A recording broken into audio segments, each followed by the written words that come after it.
एपइन्टमेन्टखौ मोननाय जाबाय दा बेनि थाखायनो आङो जोंहा बिटिआर सरकार प्रमद बर' सार दा बिथांखौ आङो रोजा रोजा साबायखर बावहरबाय।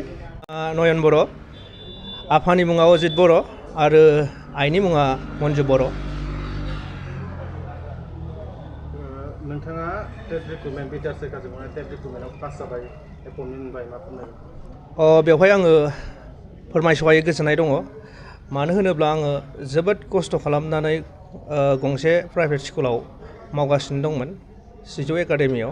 दा बेवहाय आङो गोलाव सम 8 बोसोर खामानि मावदोंमोन। बेनि उनाव आङो बेजों लोगोसे आङो टेटबो लिरगासिनो दंमोन, आसाम टेट, बिदिनो बिटिआर टेटखौ बो लिरदोंमोन आरो बे लिरनायावनो आङो पास जानानै दा आङो एलपि आरो इमि बे मोननैयावबो पास जादोंमोन। बेनि उनाव आं दिनै इमिआव हिन्दी पस्टआव आङो एपइन्टमेन्टखौ मोननाय जाबाय। दा बेनि थाखायनो आङो जोंहा बिटिआर सरकार प्रमद बर' सार दा बिथांखौ आङो रोजा रोजा साबायखर बावहरबाय। माबायदि स्ट्रागोल खालामबोदों? बेवहायथ' जोबोद खस्थ'नि गेजेरजों आङो बे खामानिखौ आङो मावबाय थानाय जादों, स्टाडि खालामनायखौ। आरो बेजों लोगोसेनो आङो जोबोद रांखान्थियारि जोंहा न'खराव जोबोद गोरिबमोन।